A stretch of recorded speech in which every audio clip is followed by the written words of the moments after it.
والسلام على سيد المرسلين أما بعد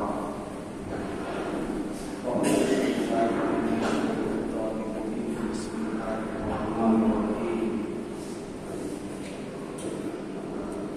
الصلاة والسلام عليك يا رسول الله وعلى آلك وأصحابك يا حبيب الله الصلاة والسلام عليك يا نبي الله وعلى آلك وأصحابك يا نور الله اعتکافیت کے لیے نوید سنت الاعتکاف اللہ کے آخری نبی محمد عربی صلی اللہ علیہ وآلہ وسلم پر درود اور سلام پڑھنے کی فضیلت ہم سنتے رہتے ہیں. انہی فضیلتوں میں سے ایک یہ بھی ہے کہ جب کوئی اپنی چیز رکھ کر بھول جائے اور اس کو وہ چیز یاد نہ آتی ہو کہ کہاں میں نے رکھا ہے تو وہ درود پاک پڑھے. انشاءاللہ درود پاک پڑھنے کی برکت سے وہ بھولی ہوئی چیز یاد آ جائے گی. ایک مرتبہ درود پاک پڑھ لے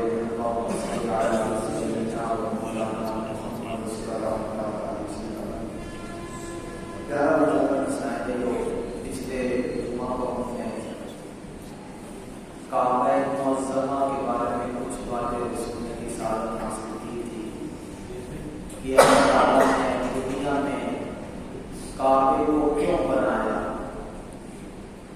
جس کے بارے میں ہم نے سنا تھا کہ فرشتوں سے جب اللہ تعالیٰ نے فرمایا کہ فرشتوں میں آدم کو پیدا کرنے والا اور آدم کو اپنا خلیفہ اپنا نائب بناؤں گا اور ان کو زمین میں بساؤں گا، تو فرشتوں نے عرض کیا تھا مولا یہ انسان دنیا میں جا کر قتل و غارت کرے گا، تیری نافرمانی کرے گا، جن چیزوں کا تو حکم دے گا نہیں مانے گا، اور ایک ہم ہے کہ رات دن تیری عبادت کرتے ہیں، تو آدم کو خلیفہ نہ بنانے کی جگہ تو ہم کو بنا دے.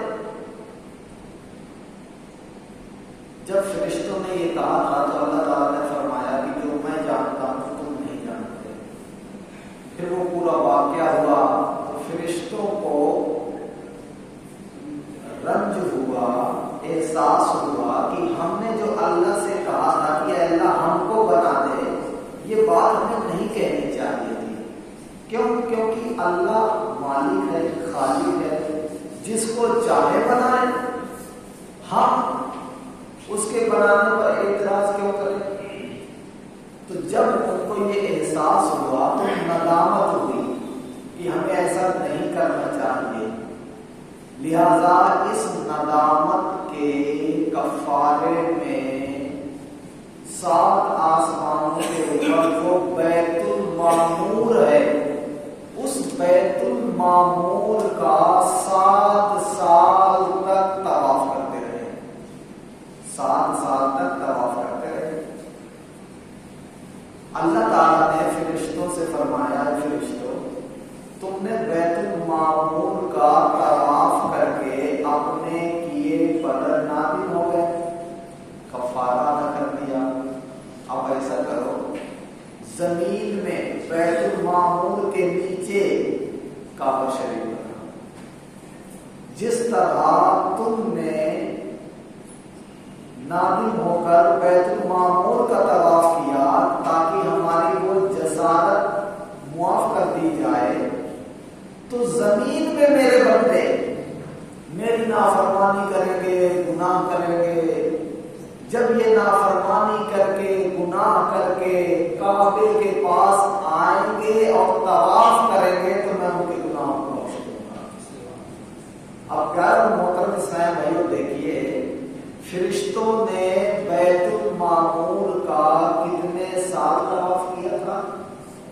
7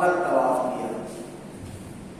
اور گناہگار مسلمان اگر کعبے کا 7 چکر لگا لے اس کے گناہ معاف.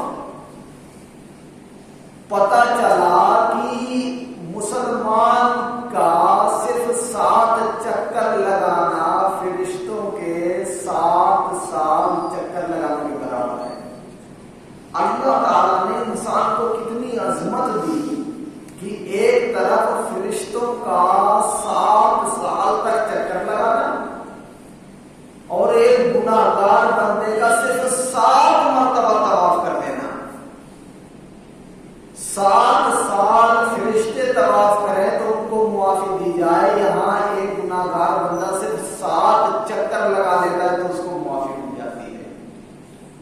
تو آج بھی انشاءاللہ ہم سنیں گے کہ حج کی فضیلت کیا ہے. حج کی فضیلت میں یہی کافی ہے کہ اس کا حکم ہمارے اور آپ کے اللہ پاک نے دیا ہے. چنانچہ پارہ 2 سورہ بقرہ کی آیت نمبر 196 میں اللہ تعالیٰ ارشاد فرماتا ہے وَأَتِمُّوا الْحَجَّ وَالْعُمْرَةَ لِلَّهِ کہ اللہ کے لیے حج کرو اور عمرہ کرو. تو حج کرنے کا حکم بھی اللہ تعالیٰ نے قرآن میں دیا اور عمرہ کرنے کا حکم بھی قرآن میں دیا. اب اس کی فضیلتیں سنیے. حدیث کی کتاب بخاری شریف بہت مشہور ہے. اس کے بعد مسلم شریف، پھر ترمذی شریف، ابن ماجہ، نسائی، ابو داؤد. ان 6 کتابوں کو صحاح ستہ کہا جاتا ہے. یعنی یہ وہ 6 کتابیں ہیں جن میں صحیح حدیثیں لکھی گئی ہیں. ان 6 حدیثوں کی کتابوں میں سے 5 کتابوں میں یہ حدیث ہے جو میں آپ کو سنانے لگا. چنانچہ ہمارے اور آپ کے نبی علیہ الصلوۃ والسلام فرماتے ہیں جس نے حج کیا اور فحش کلام نہ کیا، حج کرنے میں فحش کلام نہ کیا، گالی نہیں دیا، کسی کو تکلیف نہیں دی، کسی کو جھاڑا نہیں، اپنی زبان سے کوئی گندی بات نہیں نکالا اور فسق نہ کیا. یعنی حج کرنے کے بعد وہ گناہوں میں ملوث نہ ہو گیا، گناہوں سے بچتا رہا، تو گناہوں سے ایسا پاک ہو کر لوٹا جیسے اس دن کی ماں کے پیٹ سے پیدا ہوا. سبحان اللہ. اتنی فضیلت کی حج کرنے سے جتنے پچھلے گناہ اس نے کیے تھے سب معاف ہو جاتے ہیں. لیکن پیارا محترم اسلام بھائیوں، تھوڑی سی توجہ دینے کی بات یہ ہے کہ اللہ تعالیٰ حج کرنے کی برکت سے بندے کے تمام گناہ مٹا دیتا ہے. نام اعمال ایک دم کلین ہو گیا، صاف ستھرا ہو گیا، اب نئی زندگی گزارے. لیکن بعض لوگ حج کرنے کے بعد جب آ جاتے ہیں پھر بھی گناہ کرتے رہتے ہیں. داڑھی کٹوانے کا سلسلہ پہلے تھا تو حج کرنے کے بعد بھی، سود اور رشوت کا کاروبار پہلے تھا تو حج کرنے کے بعد بھی کر رہے ہیں. لوگوں کا مال کھا رہے ہیں، لوگوں کو دھوکہ دے رہے ہیں، ڈنڈی مار رہے ہیں، گالی گلوچ کر رہے ہیں، کسی کی زمین دبا رہے ہیں. تو پیارے اسلام بھائیو، ایسا نہیں کرنا چاہیے. حج کی وجہ سے تو اللہ تعالیٰ نے آپ کو معاملہ ایک دم صاف کر دیا تھا، جو آپ نے کیا سب معاف ہو گیا. اب حج کرنے کے بعد جو زندگی ہو وہ نیکی بھری زندگی ہو، تاکہ میری زندگی میں ایک بھی گناہ نہ ہو کہ قیامت کی دن جب میں اپنے رب سے ملاقات کروں تو ایک دم صاف شفاف پاک اور گناہوں سے پاک ہو کر بھی. دوسری فضیلت سنیے. ہمارے اور آپ کے نبی علیہ الصلوۃ والسلام نے فرمایا حاجی اپنے گھر والوں میں سے 400 کی شفاعت کرے گا. اللہ اکبر. اپنے خاندان اپنے کنبے قبیلے والوں میں سے 400 لوگوں کی شفاعت کر کے جنت میں لے جائے گا. کتنی بہترین فضیلت ہے پیارا محترم اسلام بھائیو حج کرنے کی. لیکن بعض اسلام بھائی پیسہ ہوتا ہے مال ہوتا ہے لیکن حج نہیں کرتے. ان کی یہی خواہش ہوتی ہے ایک کوٹھی ہے دوسری کوٹھی بنوا لو, دوسری ہے تیسری بنوا لو, ایک کار ہے دوسری کار لے آؤ. حتیٰ کہ یہ کوئی ڈھکی چھپی چیز نہیں ہے. چلنا دیکھو 1 لاکھ کی بھی کار میں ہے, چلنا 40 لاکھ کی بھی کار میں ہے, لیکن حج نہیں کرے گا. 35 لاکھ 40 لاکھ کی جو کار آتی ہے وہ خرید کے گھر میں کھڑا کرے گا. کیوں؟ لوگ کہیں گے یار کتنی بہترین کار لایا, کریٹا اور کون سی کاروں چلتی ہے 35 لاکھ کے نیچے ملتی نہیں ہے. اگر اس سے کہا جائے صاحب حج کر لو, ارے میرے پاس پیسہ نہیں ہے. حج آپ کے گناہوں کو معاف کروا رہی ہے. یہ کریٹا جو آپ لائے ہیں 35 لاکھ 40 لاکھ کی, یہ کون سا گناہ بھی آپ کا معاف کروا دے گی؟ بلکہ 35-40 لاکھ آپ نے لگا دیا, 15 سال کے بعد ڈسچارج ہو جائے گی. روڈ میں چلیں گے پولیس پکڑ لے گی. 15 سال کا پرمیشن ملا, 15 سال میں 35 لاکھ خرچ کرنا یہ عقل مندی نہیں ہے. چلنا آپ سادی سی کار میں 4-5 لاکھ میں بھی چل سکتے تھے. چلنا یہ 35 لاکھ کی بھی کار میں, لیکن اس سے کیا فائدہ؟ بس یہی نا کہ نام مری ہوگی کہ صاحب وہ تو اس کی گاڑی, ارے وہ تو بہت بہترین گاڑی میں چلتا ہے. پیارے سائنسیوں, اس گاڑی کو نہ لے کر آپ اس گاڑی میں لگائی ہوئی قیمت کے ذریعے اکیلے نہیں اپنے گھر کے کئی لوگوں کو حج کروا سکتے ہیں. چلو ہم زیادہ سے زیادہ مانتے ہیں 5 لاکھ خرچ آتا ہے. اگر 35 لاکھ روپے کی وہ کار ہے تو 7 لوگوں کو آپ حج کروا سکتے ہیں. آپ کے 7 لوگ حاجی بن سکتے ہیں. اچھا اس کا فائدہ کیا ہوگا؟ یہ 7 لوگ قیامت کے دن 400 لوگوں کی شفاعت کروائیں گے. آپ دیکھیں میرے ددیال میں, میرے ننیال میں سارے گناہگار, کوئی شرابی کوئی جواری, ان کی شفاعت کون کرے گا؟ اللہ نے ان کو مال نہیں دیا تھا, اس وجہ سے وہ حج نہیں کر پائے. اللہ نے آج مجھے حج کرنے کی سعادت دی ہے, مال دیا ہے, تو لہذا اپنے مرحومین پر رحم کھائیے, حج کیجیے اور ان کی شفاعت کے باعث بنیے کہ آپ کی وجہ سے وہ بخشے جائیں گے. حالانکہ مرنے کے بعد عمل کرنا ختم ہو جاتا ہے, وہ مرنے والا کوئی نیکی نہیں کر سکتا. لیکن ہمارے اسلام نے کتنا اچھا فارمولہ دیا ہے کہ ہم ان کو بھی ثواب پہنچا سکتے ہیں. اپنے مرحومین کی جانب سے حج بدل کیجیے. اسی طرح یہ بھی مسئلہ ہے کہ جیسے کوئی صاحب مال تھا, اس پر حج فرض تھا لیکن نہیں کیا, مر گیا, تو اب مسئلہ یہ ہے کہ اس کی اولاد میں سے اس کی جانب سے حج کر دے, کیونکہ حج یہ ایسی عبادت ہے کہ اگر نہ کرے تو بندہ گناہگار بھی ہوگا. اور ایسی حدیث میں آپ کو سناؤں, آپ بھی سن کر دنگ رہ جائیں گے. ہمارے نبی علیہ الصلوۃ والسلام نے فرمایا, جو حج کرنے کی طاقت رکھتا ہو لیکن حج نہیں کیا اور مر گیا, تو وہ چاہے نصرانی ہو کر مرے چاہے مجوسی ہو کر مرے, یعنی مسلمان ہو کر نہیں مرے گا. اور آپ کو کئی مرتبہ بتایا ہوں کہ جس کا انتقال اسلام کی حالت میں نہیں ہوگا وہ جنت میں کبھی جا ہی نہیں سکتا. جنت میں کبھی جا ہی نہیں سکتا, چاہے جتنا بڑا نیک پرہیزگار ہو. تو پیارے اسلام بھائیو, حج کی کتنی اہمیت ہے کہ نبی علیہ الصلوۃ والسلام نے فرمایا کہ اگر حج نہ کیا اور بغیر حج کیے مر گیا تو چاہے وہ یہودی ہو کر مرے, چاہے نصرانی ہو کر مرے, چاہے مجوسی ہو کر مرے, وہ اسلام پر نہیں مرے گا. لہٰذا پیارے اسلام بھائیو, ہمیں تو دعا کرتے رہنا چاہیے, یا اللہ مجھے پیسہ دے میں حج کروں,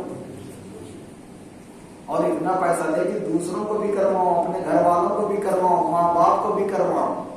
اچھا یہاں پر یہ بھی مسئلہ سن لیجئے بہت کنفیوزنگ ہے کہ جیسے ماں باپ اتنے امیر نہیں تھے، اب لڑکا بڑا ہوا، کاروبار کھولا، امیر بن گیا، اب اس کے لڑکے کے پاس 10 لاکھ روپے آ گیا، تو اب وہ لڑکا کیا سوچتا ہے، یار میرے ماں باپ بوڑھے ہیں، لاؤ میں ماں باپ کو حج پہ بھیج دوں۔ تو دیکھیے ماں باپ کو حج پر بھیجنا اچھی بات ہے، لیکن یہ پیسہ آپ کی ملکیت میں آیا ہے، حج آپ پر فرض ہے، ماں باپ پر فرض نہیں ہے۔ پہلے آپ کر کے آئیے، پھر پیسہ بچے تو ماں باپ کو بھیجیے۔ لیکن لوگ کہتے ہیں صاحب میں کیسے جاؤں، لوگ کیا کہیں گے، دیکھو ماں باپ بیٹھے ہیں اور اپنا حج پہ چلا گیا، کتنا بیکار لڑکا ہے۔ تو لوگ کہیں گے تو کہنے دیجیے، جی اپنے سے پہلے اپنے پیرنٹس کے لیے کوشش نہ کریں بھیجنے کے لیے۔ ہاں، تو اگلی بات میں بتانے جا رہا ہوں، ہونا یہ چاہیے کہ ماں باپ کو بھیجیں، لیکن فرض آپ پر ہے۔ اب اگر لوگ تانا دے رہے ہیں تو دینے دیجیے، شریعت تو تانا نہیں دے رہی نا، ہمارا رب ہمارے نبی تو تانا نہیں دے رہے نا۔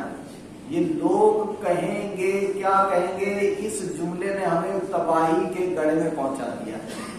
ہاں ایک صورت ہے، اگر لوگ بھی تانا دے رہے ہیں، ان سے بچنا چاہتے ہیں، تو یہ جو 10 لاکھ روپیہ ہے، آپ 5 لاکھ اپنے والد کی ملکیت میں دے دیجیے اور 5 لاکھ ماں کی ملکیت میں دے دیجیے، تو اب آپ کے ماں باپ اس پیسے کے مالک ہوئے، تو اب ان پر حج فرض ہو گیا ہے، آپ پر ختم ہو گیا، اب ان کو بھیج دیجیے، یہ صورت۔ لیکن اگر آپ نے پیسہ اپنے پاس ہی رکھا اور ان کی ملکیت نہیں کیا، تو ان پر تو حج فرض ہی نہیں ہے، تو آپ کو یا تو ان کے اکاؤنٹ میں ڈالنا پڑے گا، یا تو کیش نکال کر ان کے ہاتھ میں دینا پڑے گا کہ یہ اس پیسے کے آپ مالک۔ اب وہ کہے کہ بیٹا لو یہ پیسہ، مجھے حج کروا دو، اب وہ پیسے کے آپ وکیل ہو گئے، مالک نہیں ہوئے، وکیل ہو گئے۔ اب وہ آپ فارم وغیرہ بھر کے پیسہ جمع کر دیجئے، ماں باپ کو بھیج دیجئے۔ لیکن اگر آپ نے اپنے اکاؤنٹ میں رکھا اور اپنے ماں باپ کی ملکیت میں نہیں دیا، تو ماں باپ پر حج فرض ہی نہیں ہوا، آپ پر فرض ہے تو آپ گناہگار ہوں گے۔ تو لہذا یا تو یہ صورت اختیار کیجئے تاکہ آپ پر فرض ہی نہ رہے، ماں باپ پر فرض رہے، یا تو پھر آپ کر کے آئیے۔ صلو علی الحبیب۔ تو 400 لوگوں کی شفاعت حاجی کروائے گا۔ آگے فرمایا، اور یہ حاجی اپنے گناہوں سے ایسا نکل جائے گا جیسے اس دن کی ماں کے پیٹ سے پیدا ہوا۔ اگلی روایت سنیے، ہمارے نبی علیہ الصلوۃ والسلام نے فرمایا، حج کمزوروں کے لیے جہاد ہے، حج کمزوروں کے لیے جہاد ہے۔ اگلی فضیلت میں ارشاد فرمایا کہ حج و عمرہ محتاجی اور گناہوں کو ایسے دور کرتے ہیں جیسے بھٹی لوہے، چاندی اور سونے کے میل کو دور کرتی ہے۔ لوہے کے زنگ دور کرنا ہو تو بھٹی میں لوہا ڈالتے ہیں تو ایک دم صاف ہو جاتا ہے، چاندی بھی صاف ہو جاتی ہے، سونا بھی صاف ہو جاتا ہے۔ حج اور عمرہ بندے کو گناہوں سے ایسے ہی پاک صاف کر دیتی ہے اور محتاجی کو ختم کر دیتی ہے۔ تو میں نے بتایا تھا نا کہ عمرہ کرو، انشاءاللہ غریب ہوں گے تو آپ امیر ہو جائیں گے، وہ یہی حدیث ہے کہ محتاجی دور ہو جاتی ہے۔ اگلی حدیث میں نبی علیہ الصلوۃ والسلام نے مزید فرمایا کہ حج مبرور کا ثواب جنت ہی ہے، یعنی حاجی جنتی ہو جاتا ہے۔ اور یہ والی آپ فضیلت سنیں گے تو مچل جائیں گے۔ اسی لیے حاجی کے لیے 40 دن دیے جاتے ہیں، 10 دن مدینے میں، 30 دن مکے میں۔ کیوں؟ اس لیے کہ مکے کی ایک نیکی یہاں کی 1 لاکھ نیکی کے برابر ہے۔ اب 30 دن وہ بندہ عبادت کرے، ریاضت کرے، لیکن وہاں پر بھی میں نے دیکھا ہے پہنچ کے موبائل چلاتے رہتے ہیں، اور وہاں نیٹ بہت مہنگا ملتا ہے، ریچارج کروائیں گے تو بہت مہنگا، تو کیا کرتے ہیں کہ جو بلڈنگ ہوتی ہے اس میں وائی فائی فری ہوتا ہے، تو کعبہ مشرفہ میں بیٹھ کر دیدار کرے، طواف کرے، نماز پڑھے، اس کے بجائے وہ بلڈنگ ہی میں بیٹھا رہے گا اور وائی فائی چلاتا رہے گا، اور اس کا جواب اس کا جواب تو یہ وہ پیارے اسلام بھائیو یہ تو ہم یہاں پر بھی کر سکتے ہیں. وہاں گئے ہیں عبادت کے لیے, وہاں ایک ایک لمحہ قیمتی ہے, لیکن ادھر گھومیں گے ادھر گھومیں گے, اس ہوٹل میں جائیں گے اس ہوٹل میں جائیں گے اور یہ کریں گے وہ کریں گے, اپنا 30 دن گزار کے چلے آتے ہیں, لگتا ہے سیر و تفریح کے لیے گئے ہیں. تو یقیناً سیر و تفریح ہے, لیکن سیر و تفریح نہیں, ہم تو عبادت کی نیت سے گئے ہیں. وہاں تو رونے کا مقام ہے, اپنے گناہوں سے توبہ کرنے کا مقام ہے کہ بس ایک مرتبہ زندگی میں آدمی 1 ہی 2 مرتبہ جا پاتا ہے. وہ تو سعادت کی بات ہے کہ اللہ تعالیٰ ہر سال کسی کو بلائے, لیکن ہمارا ذہن ہوتا نہیں ہے. حالانکہ پیارے اسلام بھائیو بعض مسلمانوں کے گھر ایسے بھی ہیں کہ وہ سال میں 2 مرتبہ کہیں نہ کہیں گھومنے کا ٹرپ بناتے ہی بناتے ہیں کہ کبھی یہاں جائیں گے, کبھی کشمیر جائیں گے, تو کبھی وہاں جائیں گے. پیارے اسلام بھائیو ہمیں یہ چاہیے کہ ہمیں مکہ اور مدینے جانے کا ٹرپ بنانا چاہیے. آپ کو نہیں معلوم ہمارے نبی علیہ الصلوۃ والسلام نے فرمایا میرے انتقال کے بعد میرے پاس آنے کو عید مت بنا لینا, عید مت بنا لینا. شارحین لکھتے ہیں اس کا مطلب یہ ہے کہ زندگی میں 1 مرتبہ, سال میں 1 مرتبہ ہی میرے پاس مت آنا حاضری دینے کے لیے, بلکہ بار بار آتے رہنا. تو ہمارے نبی تو ہم کو بلانے کے لیے تیار ہیں کہ عید مت بنانا کہ عید سال میں 2 مرتبہ آتی ہے, بلکہ جب بھی موقع ملے بہانے سے, صاحب گھر میں طبیعت خراب ہے شفا لینے کے لیے مدینے چلے گئے کہ دعا کریں گے شفا مل جائے گا, اور کاروبار شروع کرنا ہے پہلے مدینے ہو کے آتا ہوں پھر کاروبار, بہانے سے اس مہینے گیا ہے اگلے مہینے پھر جائے. کیوں؟ کیونکہ مدینے کے بارے میں آیا کہ مدینے میں مرنے کی تمنا کرو, کیونکہ جو مدینے میں مرے گا اس کا حشر میرے ساتھ ہوگا. اور دنیا کے تمام قبرستان سے افضل قبرستان جنت البقیع ہے. پیارے اسلام ہمیں تو مرنے کی بھی تمنا کرنا چاہیے. اور روایتوں میں آتا ہے جو حج یا عمرہ کرنے کے لیے نکلا اور راستے میں مر گیا, قیامت تک حج اور عمرے کا ثواب اس کو ملتا رہے گا. آدمی مرنے کے بعد نماز نہیں پڑھ پائے گا, روزہ نہیں رکھ پائے گا, لیکن اگر ان سفروں میں اگر مر گیا تو قیامت تک حج یا عمرہ کرنے کا ثواب اس کو ملتا رہتا ہے. تو پیارے اور محترم اسلام بھائیو نیت کیجئے کہ انشاءاللہ مدینہ دیکھ کر آئیں گے. اگر جو دیکھ بھی آئے نا وہ بھی آپ دوبارہ دیکھیں گے. اور زیادہ پیسہ نہیں لگتا, میں نے بتایا تھا کہ عمرے کے لیے 60-70 ہزار میں ہو جاتا ہے. اگر اچھے سے اچھے میں جائیں گے